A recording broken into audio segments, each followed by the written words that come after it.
नमस्कार दोस्तों, think like a pro trader के थर्ड एपिसोड में हम सीखने वाले हैं how to build stocks strategy for intraday trading like a pro trader. मतलब कि हम किसी प्रो ट्रेडर की तरह शेयर्स के लिए इंट्राडे ट्रेडिंग स्ट्रेटेजी कैसे बना सकते हैं। दोस्तों, अगर आप शेयर्स में इंट्राडे ट्रेडिंग करते हैं या आप शेयर्स में इंट्राडे ट्रेडिंग करना चाहते हो, तब आपके सामने एक बहुत बड़ा सवाल आकर खड़ा हो जाता है कि मुझे कौन से शेयर्स को इंट्राडे ट्रेडिंग के लिए पिक करना चाहिए। मतलब कि वो कौन सा शेयर होगा जो मुझे इंट्राडे में अच्छा रिटर्न देगा, क्योंकि मार्केट में सैकड़ों शेयर्स हैं और उन सैकड़ों शेयर्स में से दो चार शेयर्स इंट्राडे के लिए पिक करना बहुत ही मुश्किल काम लगता है।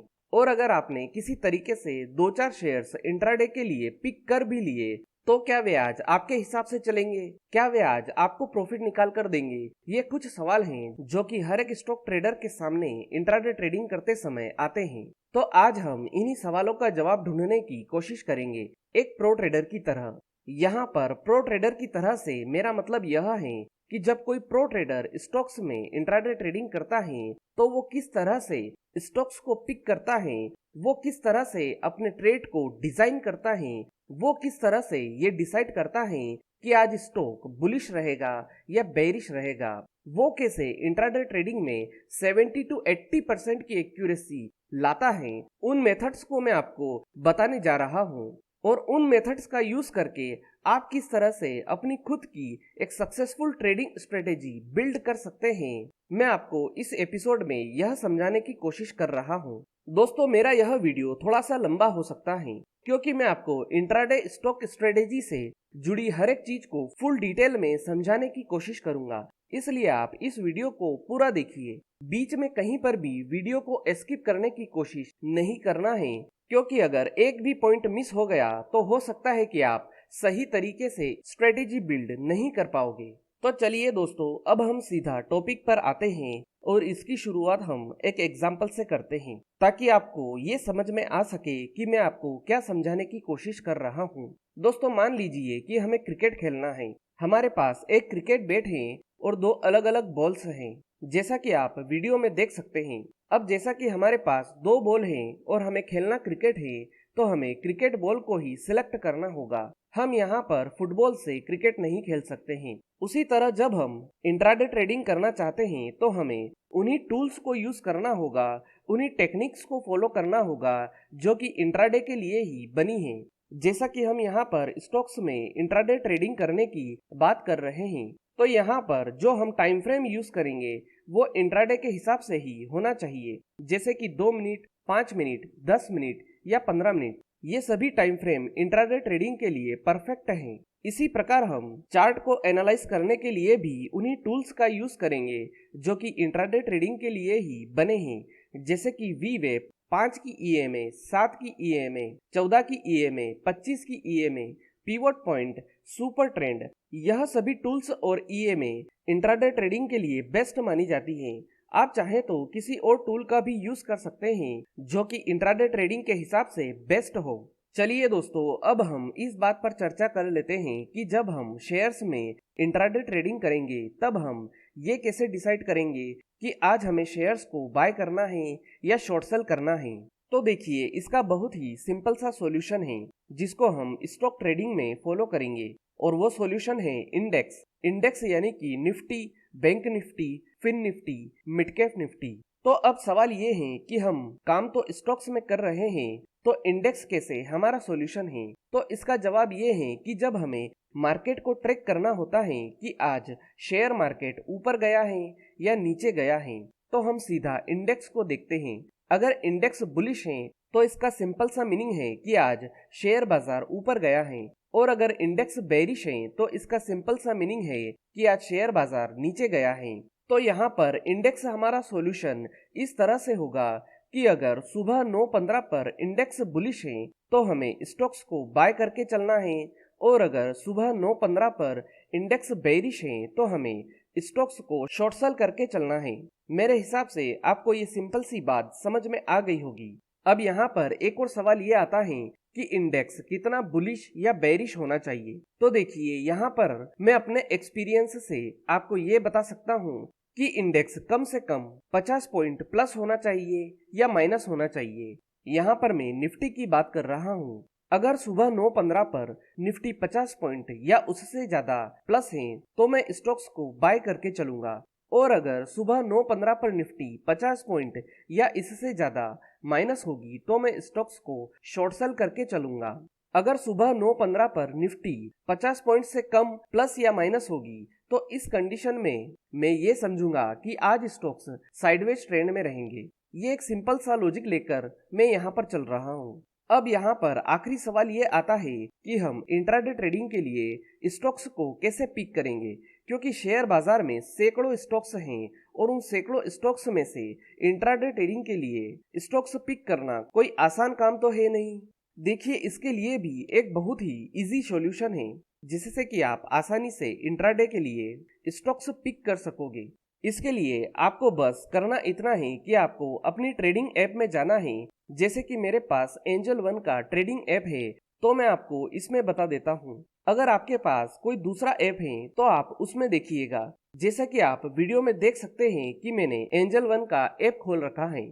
इसके बाद मैं यहाँ पर होम पेज पर आ जाता हूँ। आप यहाँ पर देख सकते हैं कि हमें यहाँ पर इंडियन मार्केट्स का ऑप्शन दिखाई दे रहा है। इसमें हमें अलग अलग इंडेक्स दिखाई दे रहे हैं, Nifty, bank Nifty, fin Nifty, Sensex, mid cap Nifty. अब मैं यहाँ पर निफ्टी को सिलेक्ट कर लेता हूँ। निफ्टी को सिलेक्ट करते ही हमारे सामने कुछ स्टॉक्स खुल गए हैं। तो अब ये जो स्टॉक्स हमारे सामने हैं, हमें इन्हीं स्टॉक्स में ही इंट्राडे ट्रेडिंग करना है। मतलब कि हमें यहीं से स्टॉक्स सिलेक्ट करना है। अगर निफ्टी 50 पॉइंट या इससे ज्यादा प्लस होगी तो हम बुलिश स्टॉक्स को सिलेक्ट करेंगे, और अगर निफ्टी 50 पॉइंट या इससे ज्यादा माइनस होगी तब हम बेयरिश स्टॉक्स को सिलेक्ट करेंगे। दोस्तों, यहाँ पर मैंने अपने हिसाब से इंट्राडे के लिए स्टॉक्स सिलेक्ट करना सिखाया है। अगर आपके पास स्टॉक्स सिलेक्ट करने का कोई और अच्छा तरीका है तो आप उसके हिसाब से भी स्टॉक सिलेक्ट कर सकते हैं। और अगर आपके ऐप में इस तरह से स्टॉक्स नहीं खुल रहे हैं और अगर आपके पास एंजल वन का ऐप नहीं है तो आप इस वीडियो की डिस्क्रिप्शन में जाकर अपना अकाउंट एंजल वन में ओपन कर सकते हैं। अकाउंट ओपन करने की लिंक मैंने वीडियो की डिस्क्रिप्शन में डाल रखी है। मैं आपको यहाँ पर यह बता दूं कि ये एंजल वन का कोई पेड प्रमोशन नहीं है। अगर आपकी इच्छा है तो आप अकाउंट ओपन कर सकते हैं, नहीं तो कोई बात नहीं। कुछ लोग मेरे ऊपर यह ब्लेम लगा सकते हैं कि मैं अपनी लिंक से आपसे अकाउंट खुलवाना चाहता हूं। अगर आपकी मर्जी है तो खुलवा लीजिए, नहीं तो कोई बात नहीं। दोस्तों, हमने इंट्राडे के हिसाब से कुछ टेक्निकल्स सिलेक्ट किए हैं। इंट्राडे के हिसाब से ट्रेंड को इंडेक्स की हेल्प से आइडेंटिफाई करना सीखा है। इंट्राडे के हिसाब से इंडेक्स की हेल्प से स्टॉक्स को सिलेक्ट करना भी सीख लिया है। दोस्तों, यहाँ पर आपने एक चीज ऑब्जर्व करी होगी कि चीजें हमारे आंखों के सामने ही होती है, बस उन्हें देखने का नजरिया चाहिए। मतलब कि अगर हमें इंट्राडे ट्रेडिंग करना है तो टूल्स भी इंट्राडे के हिसाब से ही होना चाहिए। वो कहावत है ना कि सुई का काम सुई ही करती है और तलवार का काम तलवार ही करती है। जहाँ तलवार का काम हो वहाँ सुई कोई काम की नहीं, और जहाँ सुई का काम हो वहाँ तलवार कोई काम की नहीं। और हाँ, ये स्ट्रेटेजी हमें सिर्फ 9:15 पर ही अप्लाई करना है, उसके बाद नहीं। तो चलिए अब हम सीधा चार्ट पर चलते हैं और इंट्राडे ट्रेडिंग के लिए स्ट्रेटेजी कैसे बिल्ड की जाती है इसे समझते हैं। उससे पहले आप सभी से एक छोटी सी रिक्वेस्ट है। अगर आपको हमारी यह सीरीज पसंद आ रही है तो वीडियो को लाइक जरूर कीजिए, और अगर आप हमारे चैनल पर नए हैं तो प्लीज चैनल को सब्सक्राइब कर लीजिए। दोस्तों, चार्ट में आने के बाद आपको अपना टाइम फ्रेम सिलेक्ट करना है। जिस टाइम फ्रेम में आपको काम करना है आप उस हिसाब से टाइम फ्रेम सिलेक्ट कर सकते हैं। जैसे कि मैं यहाँ पर 5 मिनट का टाइम फ्रेम सिलेक्ट कर लेता हूँ। इसके बाद हमें उन टूल्स को चार्ट में लगाना है जिनका यूज हम ट्रेडिंग में एनालिसिस करने के लिए लगाना चाहते हैं। जैसे कि मैं यहाँ पर पहला जो टूल लगाना चाहता हूँ वो है पिवट पॉइंट। तो मैं इंडिकेटर्स में जाता हूँ, यहाँ पर सर्च करता हूँ पिवट पॉइंट्स को और इस पर एक बार क्लिक कर देता हूँ। मैं इसके विषय में पूरी डिटेल में एक वीडियो पहले ही बना चुका हूँ। उम्मीद है कि आपने वो वीडियो पहले ही देख लिया होगा। फिर भी कुछ बेसिक चीजें हैं जो मैं आपको यहाँ पर समझा देता हूँ। दोस्तों, वीडियो में ये जो आपको पी नाम वाली लाइन दिख रही है उसे पिवट लाइन कहते हैं। इसका यूज ये है कि जब मार्केट पिवट लाइन के ऊपर खुलता है तब 80% केस में मार्केट दिन भर इसके ऊपर ही रहता है, और अगर मार्केट पिवट लाइन के नीचे खुलता है तब 80% केस में मार्केट दिन भर इसके नीचे ही रहता है और इसमें जो आपको S1, S2, S3, S4, S5 और R1, R2, R3, R4, R5 दिख रहे हैं, ये इंट्राडे के सपोर्ट और रेजिस्टेंस लेवल हैं। इसके साथ ही मैं यहाँ पर इंट्राडे का एक इंडिकेटर भी ऐड करूंगा जो है VWAP। आप चाहें तो VWAP के अलावा कोई दूसरा इंट्राडे का इंडिकेटर भी ऐड कर सकते हैं, लेकिन मुझे इंट्राडे के लिए VWAP पसंद है, इसलिए मैंने इसे सिलेक्ट करा है। दोस्तों, VWAP के विषय में भी मैं आपको पहले ही पूरा डिटेल में समझा चुका हूँ। मुझे उम्मीद है कि आपने वो वीडियो पहले ही देख लिया होगा। चलिए अब हम इन दोनों टूल का यूज करके स्टॉक्स के लिए स्ट्रेटेजी बिल्ड करना सीख लेते हैं। सबसे पहले हम समझ लेते हैं कि हमें स्टॉक्स को बाय कैसे करना है। पहला रूल यह होगा कि निफ्टी 50 पॉइंट या इससे ज्यादा बुलिश हो। दूसरा रूल यह होगा कि हम स्टॉक्स सिर्फ निफ्टी को सिलेक्ट करके ही देखेंगे। तीसरा रूल यह होगा कि स्टॉक पिवोट लाइन के ऊपर ओपन होकर ऊपर ही क्लोज होना चाहिए 5 मिनट की कैंडल में, साथ ही दिन की पहली 5 मिनट की कैंडल बुलिश होना चाहिए। चौथा रूल यह होगा कि स्टॉक की पहली 5 मिनट की कैंडल VWAP के ऊपर क्लोज होना चाहिए।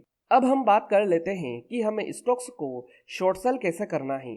पहला रूल यह होगा कि निफ्टी 50 पॉइंट या इससे ज्यादा बेरिश होनी चाहिए। दूसरा रूल यह होगा कि हमें स्टॉक्स सिर्फ निफ्टी को सिलेक्ट करके ही देखने हैं।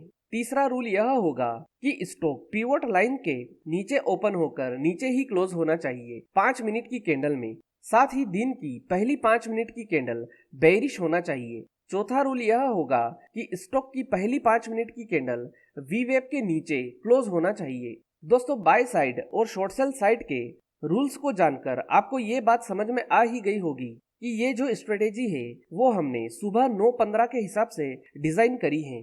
मतलब कि यह स्ट्रेटेजी हमें सुबह 9:15 पर ही अप्लाई करना है, उसके बाद नहीं। दोस्तों, आज है 8 अप्रैल 2024 और जैसा कि हम वीडियो में देख सकते हैं कि आज निफ्टी सुबह 9:15 पर 50 पॉइंट से ज्यादा बुलिश है। तो इसका सीधा सीधा मतलब यह है कि निफ्टी हमें यह इंडिकेशन दे रही है कि आज हमें स्टॉक्स को बाय करके चलना है। तो अब मैं सीधा एंजल वन की ऐप में आ जाता हूँ और यहाँ से मैं अपने स्टॉक्स को सिलेक्ट करता हूँ। तो जैसा कि आप वीडियो में देख सकते हैं, हमारा पहला स्टॉक है आइशर मोटर्स। तो अब मैं चार्ट में आइशर मोटर्स का स्टॉक ओपन कर लेता हूँ और इसको सिलेक्ट कर लेता हूँ। तो जैसा कि हमारा पहला रूल है कि 9:15 की पहली 5 मिनट की कैंडल पिवोट लाइन के ऊपर ओपन होना चाहिए। तो आप यहाँ पर देख सकते हैं कि ये पहले 5 मिनट की कैंडल पिवोट लाइन के ऊपर ओपन हो रही है और उसके ऊपर ही क्लोज हो रही है। इसके बाद हमारा दूसरा रूल यह है कि पहली 5 मिनट की कैंडल VWAP के ऊपर क्लोज देना चाहिए। तो यहाँ पर देखिए, पहली कैंडल VWAP के ऊपर भी क्लोज दे रही है। तो अब यहाँ पर हमारे सारे ही रूल मीट हो रहे हैं।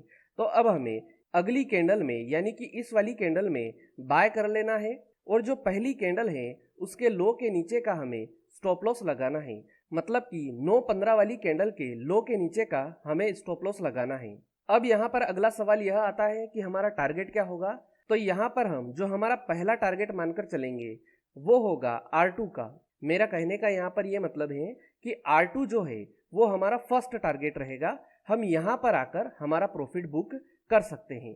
अगर इससे ऊपर की रैली आपको एंजॉय करनी है तो आप सीधा सीधा ट्रेलिंग स्टॉप लॉस का उपयोग करके चलिए। अब हमारा अगला जो स्टॉक है वो है मारुति। तो अब मैं यहाँ पर चार्ट में मारुति का शेयर सर्च कर लेता हूँ और इसे चार्ट में ओपन कर लेता हूँ।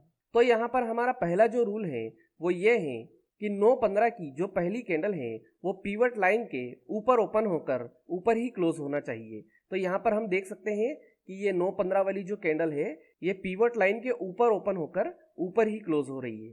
इसके बाद हमारा दूसरा रूल ये है कि जो 9:15 की पहली कैंडल है वो VWAP लाइन के ऊपर क्लोज होना चाहिए।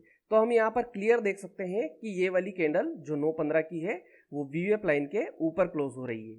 तो अब हमें क्या करना है, हमें अगली कैंडल में यानी कि इस वाली कैंडल में हमें बाय कर लेना है और जो हमारा स्टॉप लॉस लगेगा वो 9:15 की जो पहली कैंडल है इसके लो के नीचे का लगेगा, मतलब कि इस वाली कैंडल का। इसके बाद जो हमारा टारगेट होगा वो होगा R2 का। तो हम यहाँ पर देख सकते हैं कि इस वाली कैंडल में हमारा टारगेट मीट हो चुका है और अगर इससे ऊपर की रैली हमें एंजॉय करनी है तो हमें सीधा सीधा ट्रेलिंग स्टॉप लॉस का यूज करना है। इसके बाद अगला शेयर होगा हमारा M&M का, मतलब कि महिंद्रा एंड महिंद्रा। तो मैं यहाँ पर चार्ट में महिंद्रा एंड महिंद्रा को सर्च कर लेता हूँ और इसे सिलेक्ट कर लेता हूँ। तो यहाँ पर हमारा पहला रूल यह है कि जो 9:15 की पहली कैंडल है वो पीवट लाइन के ऊपर ओपन होकर ऊपर ही क्लोज होना चाहिए, साथ ही ये कैंडल बुलिश भी होनी चाहिए। तो हम यहाँ पर देख सकते हैं कि ये जो 9:15 की पहली कैंडल है 5 मिनट की, ये पीवट लाइन के ऊपर ओपन हो रही है और ऊपर ही क्लोज हो रही है, साथ ही ये कैंडल बुलिश भी है। इसके बाद दूसरा जो रूल है हमारा वो ये है कि जो पहली कैंडल है 9:15 की वो वी वेव के ऊपर क्लोज होनी चाहिए, लेकिन हम यहाँ पर देख सकते हैं कि ये जो पहली कैंडल है ये वी वेव के ऊपर क्लोज नहीं हो रही है। तो यहाँ पर ये वाला ट्रेड लेना थोड़ा सा रिस्की हो सकता है, इसलिए मैं तो इस ट्रेड को अवॉइड ही कर दूंगा। लेकिन अगर आप देखेंगे कि इसके अंदर स्टॉप लॉस बहुत छोटा सा बन रहा है, तो अगर आप थोड़ी सी रिस्क लेना चाहें तो इस ट्रेड को ले सकते हैं। लेकिन अगर आप मेरी माने तो मैं तो यहाँ से इस ट्रेड को अवॉइड ही करना चाहूँगा। लेकिन हम देख सकते हैं कि उसके बाद मार्केट अच्छा खासा ऊपर की तरफ गया है। अब अगला जो हमारा स्टॉक होगा वो होगा श्रीराम फाइनेंस।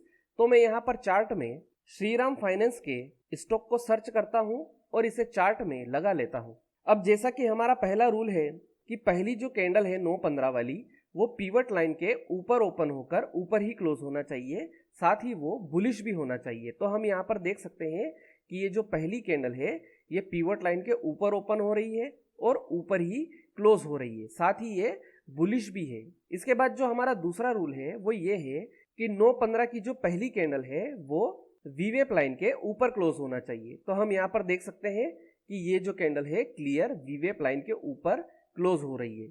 तो अब हमें क्या करना है, इस वाली कैंडल में हमें बाय कर लेना है और पहली कैंडल का यानी कि 9:15 वाली कैंडल के लो के नीचे का हमें स्टॉप लॉस लगा देना है। अब यहाँ पर हमारा जो टारगेट होगा वो होगा R2 का।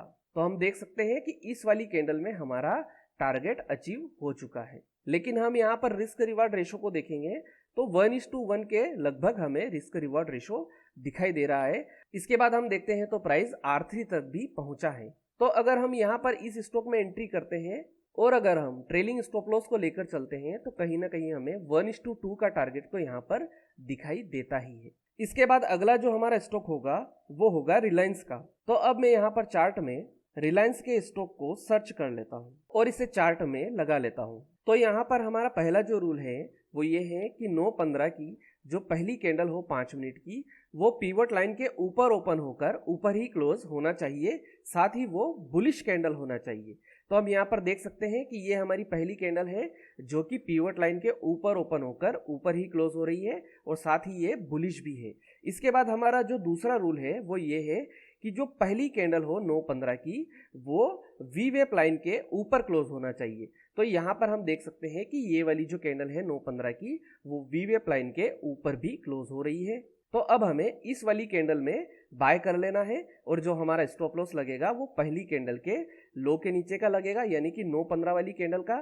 तो इसके नीचे का हमारा स्टॉप लॉस लगेगा और जो हमारा यहाँ पर पहला टारगेट होगा वो होगा R2 का। तो हम यहाँ पर देख सकते हैं कि इस वाली कैंडल में हमारा टारगेट यहाँ पर मीट हो चुका है। और अगर इसके ऊपर की रैली आपको एंजॉय करनी है तो आप सीधा सीधा ट्रेलिंग स्टॉप लॉस का यूज कर सकते हैं। इसके बाद जो अगला स्टॉक हमारा होगा वो होगा टाटा कंज्यूमर का। तो मैं यहाँ पर चार्ट में जाता हूँ, टाटा कंज्यूमर के स्टॉक को सर्च कर लेता हूँ और इसे चार्ट में लगा लेता हूँ। अब हमारा यहाँ पर पहला रूल यह है कि जो पहली कैंडल है 9:15 की वो पीवट लाइन के ऊपर ओपन होकर ऊपर ही क्लोज होना चाहिए, साथ ही वो बुलिश भी होना चाहिए। तो हम यहाँ पर देखते हैं ये हमारी पहली कैंडल है, तो ये पीवट लाइन के ऊपर ओपन होकर ऊपर तो क्लोज हो रही है लेकिन ये बुलिश कैंडल नहीं है। साथ ही यहाँ पर हमारा जो दूसरा रूल है पहली कैंडल वीवेप लाइन के ऊपर क्लोज होना चाहिए। तो हम यहाँ पर देख सकते हैं कि ये जो कैंडल है वो वीवेप लाइन के ऊपर भी क्लोज नहीं दे रही है। तो अगर हम यहाँ पर एंट्री ले भी लेंगे तो हम देख सकते हैं कि यहाँ पर हमारा स्टॉप लॉस हिट हो चुका है। इसलिए अगर हमारे रूल मीट नहीं हो रहे हैं तो हमें उस स्टॉक में ट्रेड नहीं लेना चाहिए। इसके बाद अगला जो हमारा स्टॉक होगा वो होगा SBI लाइफ का। तो अब मैं यहाँ पर चार्ट में SBI लाइफ के स्टॉक को सर्च कर लेता हूँ अब मैं SBI लाइफ इंश्योरेंस के इस स्टॉक को चार्ट में लगा लेता हूँ। अब यहाँ पर हमारा पहला जो रूल है वो ये कहता है कि जो पहली कैंडल है 9:15 की 5 मिनट वाली, वो पीवट लाइन के ऊपर ओपन होकर ऊपर ही क्लोज होना चाहिए, साथ ही वो कैंडल बुलिश होना चाहिए। तो हम यहाँ पर देख सकते हैं कि ये वाली जो हमारी फर्स्ट कैंडल है वो पीवट लाइन के ऊपर ओपन होकर ऊपर ही क्लोज हो रही है, साथ ही ये कैंडल बुलिश भी है। इसके बाद जो हमारा दूसरा रूल है वो ये कहता है कि जो पहली कैंडल है 9:15 की वो वीवेप लाइन के ऊपर क्लोज होना चाहिए। तो हम देख सकते हैं कि क्लियर ये वीवेप लाइन के ऊपर क्लोज हो रही है। इसका मतलब ये है कि हम अगली कैंडल में बाय कर लेंगे और पहली कैंडल के लो के नीचे का स्टॉप लॉस लगा देंगे, यानी कि 9:15 वाली कैंडल का। और हमारा जो पहला टारगेट रहेगा वो रहेगा R2 का। तो हम यहाँ पर देख सकते हैं कि इस कैंडल ने हमारा टारगेट हिट कर दिया है।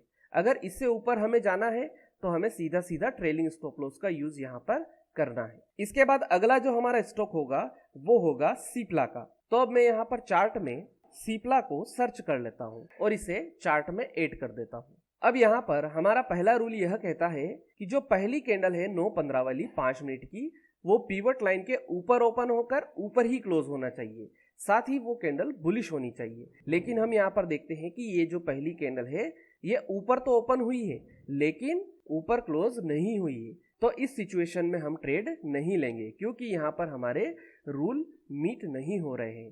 तो 8 अप्रैल 2024 के लिए ये 7-8 स्टॉक का एनालिसिस ठीक रहेगा। अब हम अगले दिन मिलते हैं। दोस्तों आज है 9 अप्रैल 2024 और हम चार्ट में देख सकते हैं कि 9:15 पर निफ्टी 50 पॉइंट से ज्यादा बुलिश ओपन हुई है। तो यहाँ पर निफ्टी हमें क्लियर इंडिकेशन दे रही है कि आज हमें स्टॉक्स को बाय करके चलना है। तो अब हम एंजल वन की ऐप में जाते हैं और निफ्टी को सिलेक्ट करके आज के लिए स्टॉक्स को पिक करते हैं। तो हमारा पहला स्टॉक है अपोलो SP। तो अब मैं चार्ट में अपोलो SP स्टॉक को सर्च कर लेता हूँ और यहाँ से मैं इसे चार्ट में लगा लेता हूँ। तो बाय करने के लिए हमारा जो पहला रूल है वो ये कहता है कि 9:15 की जो पहली कैंडल है 5 मिनट की, वो पीवट लाइन के ऊपर ओपन होना चाहिए और ऊपर ही क्लोज होना चाहिए, साथ ही पहली 5 मिनट की कैंडल बुलिश भी होना चाहिए। तो हम यहाँ पर देख सकते हैं कि ये 9:15 की कैंडल पीवट लाइन के ऊपर ओपन हुई है और ऊपर ही क्लोज हुई है, लेकिन हम यहाँ पर देख सकते हैं कि ये पहली कैंडल बुलिश नहीं है। तो इस तरह के ट्रेड को हमें अवॉइड कर देना है। इसके बाद अगला जो हमारा स्टॉक है वो है हिंडाल्को। तो मैं यहाँ पर चार्ट में हिंडाल्को को सर्च कर लेता हूँ और इसे चार्ट में लगा लेता हूँ। तो यहाँ पर हमारा पहला रूल यह कहता है कि 9:15 की जो पहली कैंडल है 5 मिनट की, वो पीवट लाइन के ऊपर ओपन होना चाहिए और उसके बाद ऊपर ही क्लोज होना चाहिए, साथ ही 9:15 की पहली 5 मिनट की कैंडल बुलिश होना चाहिए। तो हम यहाँ पर देख सकते हैं कि जो पहली कैंडल है वो पीवट लाइन के ऊपर ओपन होकर ऊपर ही क्लोज हो रही है, लेकिन पहली कैंडल बुलिश नहीं है, तो इसे भी हम अवॉइड कर देंगे। अब इसके बाद जो हमारा अगला स्टॉक है वो है टाटा स्टील। तो अब मैं चार्ट में टाटा स्टील को सर्च कर लेता हूँ और इसे चार्ट में लगा देता हूँ। तो यहाँ पर हमारा पहला रूल कहता है कि जो 9:15 की पहली कैंडल है वो पीवट लाइन के ऊपर ओपन होकर ऊपर ही क्लोज होना चाहिए, साथ ही पहली 5 मिनट की कैंडल बुलिश भी होना चाहिए। तो हम यहाँ पर देख सकते हैं कि ये जो पहली कैंडल है पीवट लाइन के ऊपर ओपन होकर ऊपर ही क्लोज हो रही है, लेकिन पहली कैंडल बुलिश नहीं है, तो हम इस ट्रेड को भी अवॉइड कर देंगे। इसके बाद अगला जो हमारा स्टॉक है वो है ICICI बैंक। तो मैं चार्ट में ICICI बैंक को सर्च कर लेता हूँ और इसे चार्ट में लगा देता हूँ। तो यहाँ पर हमारा पहला रूल यह कहता है कि 9:15 की जो पहली कैंडल है 5 मिनट की, वो पीवट लाइन के ऊपर ओपन होकर ऊपर ही क्लोज होना चाहिए, साथ ही पहली 5 मिनट की कैंडल बुलिश होना चाहिए। तो जैसा कि हम यहाँ पर देख सकते हैं ये हमारी 9:15 वाली कैंडल है 5 मिनट की और ये पीवट लाइन के ऊपर ओपन होकर ऊपर ही क्लोज हो रही है, साथ ही ये कैंडल बुलिश भी है। इसके बाद हमारा दूसरा रूल ये कहता है कि जो पहली कैंडल है 5 मिनट की, वो वी वेप लाइन के ऊपर क्लोज होना चाहिए। तो हम यहाँ पर देख सकते हैं कि ये जो पहली कैंडल है वो वी वेप लाइन के ऊपर ही क्लोज दे रही है। इसका मतलब ये है कि अगली कैंडल में हम बाय कर लेंगे और जो पहली कैंडल है 9:15 की, उसके लो के नीचे का हम स्टॉप लॉस लगा देंगे। इसके बाद जो यहाँ पर हमारा पहला टारगेट होगा वो होगा R2 का। तो हम यहाँ पर देख सकते हैं कि इस कैंडल में हमारा पहला टारगेट अचीव हो गया है। अगर इसके बाद का जो ये मूवमेंट आप इंजॉय करना चाहते हैं तो सीधा सीधा आप ट्रेलिंग स्टॉप लॉस का यूज करिए। इसके बाद हमारा अगला शेयर है इन्फोसिस का। तो मैं चार्ट में इन्फोसिस के शेयर को सर्च कर लेता हूँ और इसे चार्ट में लगा देता हूँ। तो दोस्तों हमारा पहला रूल कहता है कि 9:15 की जो पहली कैंडल है 5 मिनट की, वो पीवट लाइन के ऊपर ओपन होकर ऊपर ही क्लोज होना चाहिए, साथ ही वो कैंडल बुलिश होना चाहिए। तो हम यहाँ पर देख सकते हैं कि ये हमारी 9:15 की पहली कैंडल है और ये पीवट लाइन के ऊपर ओपन होकर ऊपर ही क्लोज हो रही है। और हम यहाँ पर देख सकते हैं कि ये जो पहली कैंडल है ये ना तो बेरिश है और ना ही बुलिश है। तो इस कैंडल को भी हम ट्रेड के लिए कंसीडर कर सकते हैं, इसको भी हम अलाउ कर सकते हैं। और इसके बाद हमारा दूसरा रूल जो कहता है वो ये कहता है कि जो पहली कैंडल है 5 मिनट की, वो वी वेप लाइन के ऊपर क्लोज होना चाहिए। तो हम क्लियर देख सकते हैं कि ये कैंडल जो पहली वाली है वो वी वेप लाइन के ऊपर क्लोज हो रही है। इसका मतलब ये है कि हम इस वाली कैंडल में बाय कर लेंगे और जो हमारी पहली कैंडल है 9:15 की, उसके लो के नीचे का स्टॉप लॉस और जो हमारा पहला टारगेट होगा वो होगा R2 का। तो हम देख सकते हैं कि जिस कैंडल में हमने बाय करा है उसी कैंडल में हमारा टारगेट भी हिट हो गया है। अगर इसके बाद की जो ये रैली आप इंजॉय करना चाहते हैं तो सीधा सीधा ट्रेलिंग स्टॉप लॉस का यूज आप कर सकते हैं। इसके बाद जो हमारा अगला स्टॉक है वो है JSW स्टील का। तो मैं यहाँ पर चार्ट में JSW स्टील के स्टॉक को सर्च कर लेता हूँ और इसे चार्ट में लगा लेता हूँ। अब यहाँ पर हमारा पहला रूल ये कहता है कि जो पहली कैंडल है 5 मिनट की 9:15 वाली, वो पीवट लाइन के ऊपर ओपन होकर ऊपर ही क्लोज होना चाहिए और साथ ही वो कैंडल बुलिश भी होना चाहिए। तो हम यहाँ पर देख सकते हैं ये हमारी पहली कैंडल है जो कि पीवट लाइन के ऊपर ओपन होकर ऊपर ही क्लोज हो रही है, लेकिन ये कैंडल बुलिश नहीं है, तो इस ट्रेड को हम अवॉइड कर देंगे। इसके बाद अगला जो हमारा स्टॉक है वो है ग्रासिम का।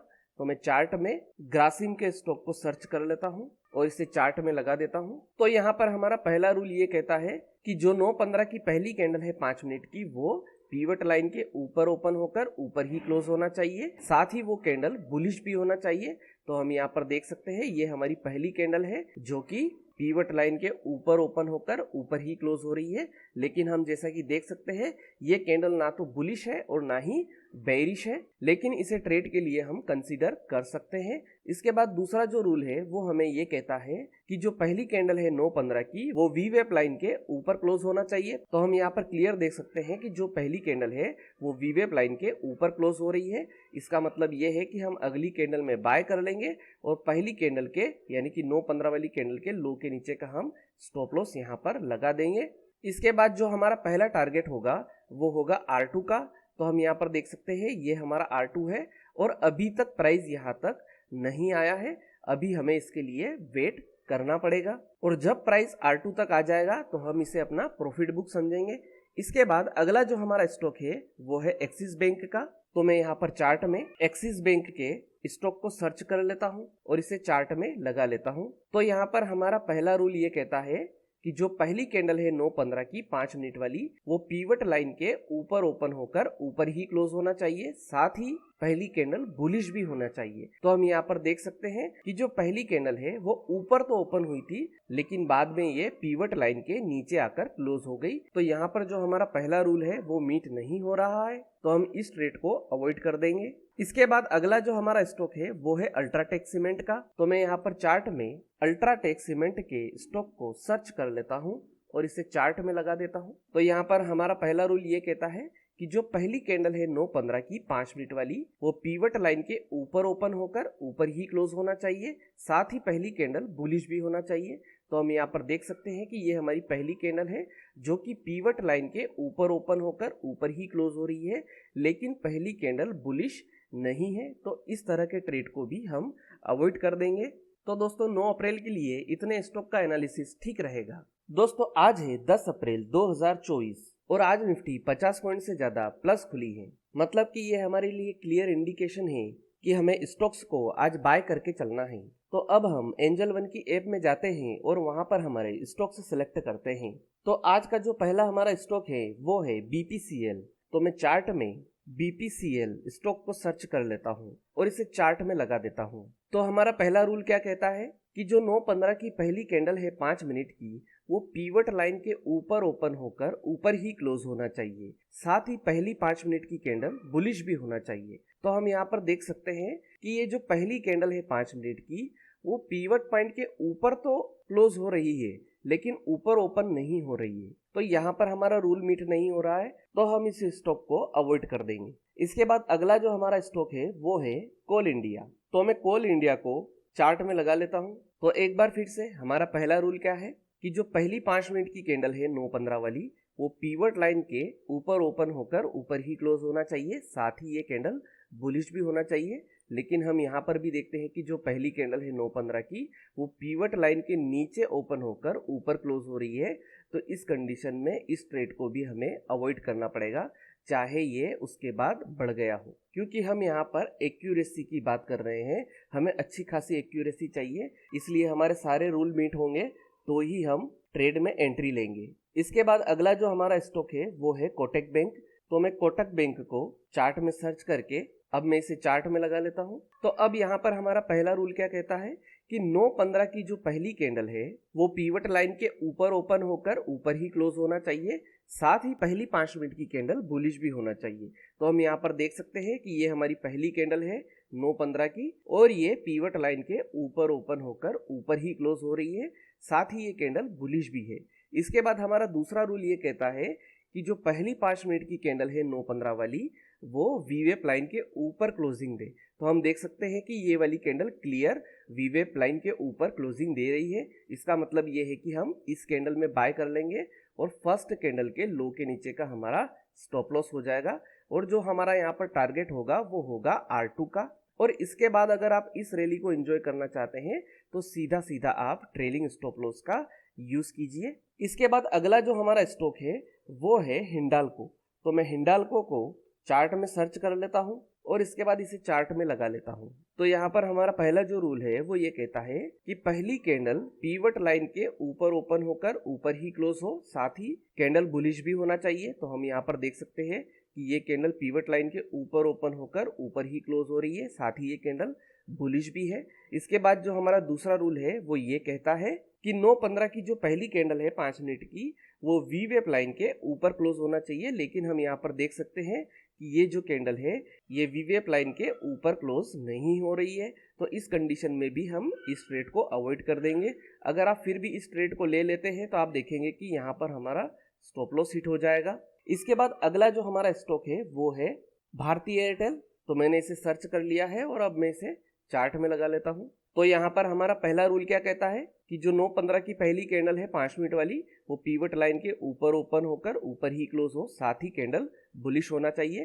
तो ये पहली कैंडल है हमारी 9:15 की, जो कि पीवट लाइन के ऊपर ओपन होकर ऊपर ही क्लोज हो रही है, साथ ही ये कैंडल बुलिश भी है। इसके बाद जो हमारा दूसरा रूल है वो ये कहता है कि जो 9:15 की पहली कैंडल है वो वीवेप लाइन के ऊपर क्लोज होना चाहिए। तो ये वीवेप लाइन के ऊपर ही क्लोज हो रही है। इसका मतलब ये है कि हम इस कैंडल में बाय कर लेंगे और ये लो का हमारा स्टॉप लॉस होगा और टारगेट होगा हमारा R2 का, जो कि एक बहुत ही छोटा सा टारगेट है जो हमारे रिस्क रिवॉर्ड रेशो में फिट होता हुआ तो मुझे तो दिखाई नहीं दे रहा है। तो अगर हम लेना चाहे तो इस छोटे से टारगेट के लिए इसे ले सकते हैं, और अवॉइड करना चाहे तो उसमें भी कोई दिक्कत वाली बात नहीं है। इसके बाद अगला जो हमारा स्टॉक है वो है टेकेम। तो मैं यहाँ पर चार्ट में टेकेम को सर्च कर लेता हूँ और इसे चार्ट में लगा देता हूँ। तो इस स्टॉक में हम क्लियर देख सकते हैं कि जो हमारी पहली कंडीशन है, जो हमारा पहला रूल है, वो मीट नहीं हो रहा है, तो इस स्टॉक को हम छोड़ देंगे। इसके बाद अगला जो हमारा स्टॉक है वो है एक्सिस बैंक। तो मैं चार्ट में एक्सिस बैंक को सर्च कर लेता हूँ और इसे चार्ट में लगा देता हूँ। यहाँ पर भी हम क्लियर देख सकते हैं कि हमारा पहला रूल मीट नहीं हो रहा है, तो हम इस ट्रेड को भी अवॉइड कर देंगे। इसके बाद अगला जो हमारा स्टॉक है वो है ONGC।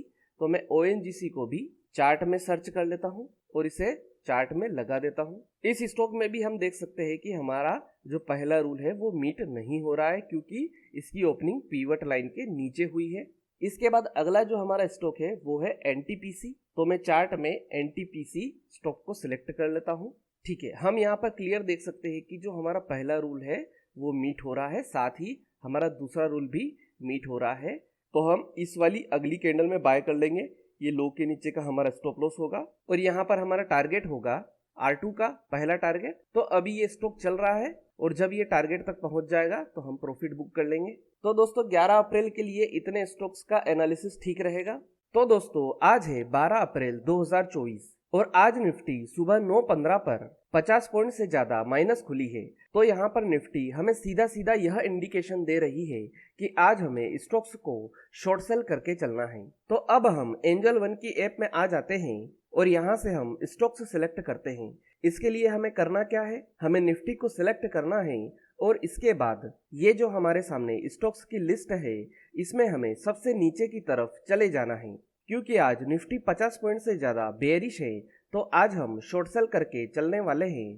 तो आज हमें बेयरिश स्टॉक्स को सिलेक्ट करना है और बेयरिश स्टॉक इस लिस्ट में सबसे नीचे की तरफ आते हैं। तो आज का हमारा पहला स्टॉक है सन फार्मा। तो मैं सन फार्मा को चार्ट में सर्च कर लेता हूँ और इसके बाद इसे चार्ट में लगा देता हूँ। तो शॉर्ट सेलिंग करते टाइम हमारा पहला रूल क्या है कि जो 9:15 की पहली कैंडल है 5 मिनट की, वो पीवट लाइन के नीचे ओपन हो और पीवट लाइन के नीचे ही क्लोज होना चाहिए। साथ ही पहली कैंडल बियरिश भी होना चाहिए। तो हम यहाँ पर क्लियर देख सकते हैं कि ये हमारी पहली कैंडल है 9:15 की 5 मिनट वाली और ये कैंडल पीवट लाइन के नीचे ओपन होकर नीचे ही क्लोज हो रही है। साथ ही ये कैंडल बेयरिश भी है। इसके बाद हमारा दूसरा रूल यह है, जो 9:15 की पहली कैंडल है वो वीवेप लाइन के नीचे क्लोजिंग देना चाहिए। तो हम यहाँ पर क्लियर देख सकते हैं कि जो पहली कैंडल है 9:15 वाली वो पीवट लाइन के नीचे क्लोज दे रही है। और हम यहाँ पर क्लियर देख सकते हैं कि जो हमारा पहला टारगेट होगा S2 का वो पहली ही कैंडल में हिट हो चुका है। तो इस तरह के ट्रेड को हम अवॉइड कर सकते हैं। इसके बाद अगला जो हमारा स्टॉक है वो है टाइटन का। तो मैं यहाँ पर चार्ट में टाइटन के स्टॉक को सर्च कर लेता हूँ और इसे चार्ट में लगा देता हूँ। तो यहाँ पर हमारा पहला रूल है कि जो पहली कैंडल है 9:15 की 5 मिनट वाली वो पीवट लाइन के नीचे ओपन होकर नीचे ही क्लोज होना चाहिए। साथ ही पहली कैंडल बेयरिश भी होना चाहिए। तो हम यहाँ पर क्लियर देख सकते हैं कि ये हमारी पहली कैंडल है जो कि पीवट लाइन के नीचे ओपन होकर नीचे ही क्लोज हो रही है। साथ ही ये पहली कैंडल बेयरिश भी है। इसके बाद हमारा दूसरा रूल यह है कि जो पहली कैंडल है 9:15 की 5 मिनट वाली वो वीवेप लाइन के नीचे क्लोज होना चाहिए। तो हम यहाँ पर क्लियर देख सकते हैं कि जो पहली कैंडल है 9:15 की वो वीवेप लाइन के नीचे क्लोज दे रही है। इसका मतलब ये है कि अगली कैंडल में यानी कि इस वाली कैंडल में हम शॉर्ट सेल कर लेंगे। इसके बाद जो पहली कैंडल है इसके हाई के ऊपर का हम स्टॉप लॉस लगाएंगे और यहाँ पर जो हमारा पहला टारगेट होगा वो होगा S2 का। तो हम यहाँ पर क्लियर देख सकते हैं कि इस कैंडल ने हमारे टारगेट को हिट कर दिया है। और अगर इसके बाद का जो ये फॉल है ये आप इंजॉय करना चाहते हैं शॉर्ट सेलिंग के साथ, तो इसके लिए आप सीधा सीधा ट्रेलिंग स्टॉप लॉस का यूज कर सकते हैं। इसके बाद अगला जो हमारा स्टॉक है वो है JSW स्टील। तो मैं यहाँ पर चार्ट में JSW स्टील को सर्च कर लेता हूँ और इसे चार्ट में लगा लेता हूँ। तो यहाँ पर हमारा पहला रूल क्या है कि जो पहली कैंडल है 9:15 वाली 5 मिनट की वो पीवट लाइन के नीचे ओपन होकर नीचे ही क्लोज होना चाहिए। साथ ही पहली कैंडल बेयरिश होना चाहिए। तो हम यहाँ पर क्लियर देख सकते हैं कि जो पहली कैंडल है वो पीवट लाइन के नीचे ओपन होकर नीचे ही क्लोज हो रही है। साथ ही ये कैंडल बेयरिश भी है। इसके बाद हमारा दूसरा रूल ये कहता है कि जो पहली कैंडल है 9:15 की वो वीवेप लाइन के नीचे क्लोज देना चाहिए। तो हम यहाँ पर क्लियर देख सकते हैं कि जो पहली कैंडल है वो वीवेप लाइन के नीचे क्लोज दे रही है। इसका मतलब ये है कि हम इस वाली कैंडल में शॉर्ट सेल करेंगे और पहली कैंडल के यानी कि 9:15 वाली कैंडल के हाई के ऊपर का हम स्टॉप लॉस लगाएंगे और यहाँ पर हमारा पहला टारगेट होगा S2 का, जो कि हम देख सकते हैं कि इस कैंडल में पूरा मीट हो चुका है। इसके बाद अगला जो हमारा स्टॉक है वो है मारुति का। तो मैं यहाँ पर चार्ट में मारुति के स्टॉक को सर्च कर लेता हूँ और इसे चार्ट में लगा देता हूँ। तो यहाँ पर हमारा पहला रूल क्या है कि जो 9:15 की पहली कैंडल है वो पीवट लाइन के नीचे ओपन होकर नीचे ही क्लोज होना चाहिए। साथ ही कैंडल बेयरिश भी होना चाहिए। तो हम यहाँ पर देख सकते हैं कि ये जो हमारी 9:15 की पहली कैंडल है ये पीवट लाइन के नीचे ओपन होकर नीचे ही क्लोज हो रही है। साथ ही पहली कैंडल बेयरिश भी है। इसके बाद हमारा दूसरा रूल यह है कि जो पहली कैंडल है 9:15 की वो वीवेप लाइन के नीचे क्लोज देना चाहिए। लेकिन हम देख सकते हैं कि यहाँ पर वीवेप का क्लोज हुआ है और जो पहली कैंडल है वो वीवेप लाइन के नीचे क्लोज नहीं हो रही है। तो इस प्रकार के ट्रेड को भी हम अवॉइड कर सकते हैं। इसके बाद अगला जो हमारा स्टॉक है वो है श्रीराम फाइनेंस का। तो मैं यहाँ पर चार्ट में श्रीराम फाइनेंस के स्टॉक को सर्च कर लेता हूँ और इसे चार्ट में लगा देता हूँ। तो यहाँ पर हमारा पहला रूल क्या कहता है कि जो 9:15 की पहली कैंडल है वो पीवट लाइन के नीचे ओपन होकर नीचे ही क्लोज होना चाहिए। साथ ही ये कैंडल बेयरिश भी होना चाहिए। तो हम यहाँ पर क्लियर देख सकते हैं कि जो पहली कैंडल है वो पीवट लाइन के नीचे ओपन होकर नीचे ही क्लोज हो रही है, साथ ही ये कैंडल बेरिश भी है। इसके बाद हमारा दूसरा रूल ये कहता है कि जो पहली कैंडल है 9-15 वाली वो वीवेप लाइन के नीचे क्लोज है। तो हम यहाँ पर क्लियर देख सकते हैं कि जो पहली कैंडल है 9-15 की वो वीवेप लाइन के नीचे क्लोज दे रही है। इसका मतलब ये है कि हम इस कैंडल में शॉर्ट सेल कर लेंगे, यानी कि नेक्स्ट वाली कैंडल में, और पहली कैंडल के हाई के ऊपर का हम स्टॉप लॉस लगा देंगे। इसके बाद जो यहाँ पर हमारा पहला टारगेट होगा वो होगा S2 का। तो हम देख सकते हैं कि इस वाली कैंडल में हमारा पूरा टारगेट यहाँ पर मीट हो चुका है। इसके बाद अगला जो हमारा स्टॉक है वो है HDFC बैंक का। तो मैं यहाँ पर चार्ट में HDFC बैंक को सर्च कर लेता हूँ और इसके बाद मैं इसे चार्ट में लगा देता हूँ। तो यहाँ पर हमारा पहला रूल क्या है कि जो पहली कैंडल है 9-15 की 5 मिनट वाली वो पीवट लाइन के नीचे ओपन होकर नीचे क्लोज होना चाहिए, साथ ही पहली कैंडल बेरिश भी होना चाहिए। तो हम यहाँ पर देख सकते हैं कि ये पहली कैंडल पीवट लाइन के नीचे ओपन होकर नीचे क्लोज हुई है, लेकिन ये कैंडल बेरिश नहीं है। तो इस प्रकार के ट्रेड को भी हम अवॉइड कर सकते हैं। इसके बाद अगला जो हमारा स्टॉक है वो है एशियन पेंट का। तो मैं यहाँ पर चार्ट में एशियन पेंट के स्टॉक को सर्च कर लेता हूँ और इसे चार्ट में लगा देता हूँ। तो यहाँ पर हमारा पहला रूल कहता है कि जो पहली कैंडल है 9-15 वाली 5 मिनट की वो पीवट लाइन के नीचे ओपन होकर नीचे ही क्लोज होना चाहिए, साथ ही पहली कैंडल बेरिश भी होना चाहिए। लेकिन हम यहाँ पर क्लियर देख सकते हैं कि ये जो पहली कैंडल है ये पीवट लाइन के ऊपर ओपन होकर नीचे की तरफ क्लोज हुई है। तो यहाँ पर हमारा रूल मीट नहीं हो रहा है, तो हम इस स्टॉक को भी अवॉइड कर सकते हैं। इसके बाद अगला जो हमारा स्टॉक है वो है ITC का। तो मैं ITC के स्टॉक को चार्ट में सर्च कर लेता हूं और इसे चार्ट में लगा देता हूं। तो यहाँ पर भी हम क्लियर देख सकते हैं कि जो पहली कैंडल है वो हमारे पहले रूल को मीट नहीं कर रही है, क्योंकि ये पीवट लाइन के ऊपर है। तो इस तरह के ट्रेड को भी हमें अवॉइड करना है। इसके बाद अगला जो हमारा स्टॉक है वो है कोटक बैंक का। तो मैं चार्ट में कोटक बैंक के स्टॉक को सर्च कर लेता हूँ और इसे चार्ट में लगा देता हूँ। तो यहाँ पर भी हम क्लियर देख सकते हैं कि हमारा जो पहला रूल है वो मीट नहीं हो रहा है, तो हम इस स्टॉक को भी अवॉइड कर देंगे। इसके बाद अगला जो हमारा स्टॉक है वो है टेकेम का। तो मैं यहाँ पर चार्ट में टेकेम के स्टॉक को सर्च कर लेता हूँ और इसे चार्ट में लगा देता हूँ। टेकेम यानी कि टेक महिंद्रा। तो इस स्टॉक में भी हम क्लियर देख सकते हैं कि हमारा पहला रूल मीट नहीं हो रहा है, तो हम इस स्टॉक को भी अवॉइड कर देंगे। तो दोस्तों आज हमने सीखा कि इंट्राडे के लिए हम स्टॉक्स को कैसे आइडेंटिफाई कर सकते हैं, इंट्राडे के लिए स्टॉक्स की ट्रेडिंग स्ट्रेटेजी कैसे बिल्ड कर सकते हैं, स्टॉक्स के अंदर 70 to 80% की एक्यूरेसी हम प्रो ट्रेडर की तरह कैसे ला सकते हैं, ये सब कुछ आज हमने सीखा है। और अगर आप वीडियो में यहाँ तक आ गए हैं तो प्लीज वीडियो को लाइक कर दीजिए और चैनल को सब्सक्राइब भी कर लीजिए। तो दोस्तों इस वीडियो में मैंने आपको समझाया कि आप एक प्रो ट्रेडर की तरह स्टॉक्स के लिए इंट्राडे स्ट्रेटेजी किस तरह से बिल्ड कर सकते हैं। मुझे लगता है कि आपको यह वीडियो बहुत पसंद आया होगा। अगर इस वीडियो ने आपकी ट्रेडिंग के अंदर कुछ वैल्यू ऐड करी है तो प्लीज चैनल को सब्सक्राइब जरूर कीजिए और वीडियो को लाइक भी कर दीजिए। उम्मीद है आपको यह वीडियो पसंद आया होगा। अगर वीडियो से जुड़ा हुआ कोई भी सवाल आपके दिमाग में है तो आप कमेंट बॉक्स में जाकर पूछ सकते हैं। आज के लिए इतना ही, फिर मिलेंगे। गुड बाय, धन्यवाद।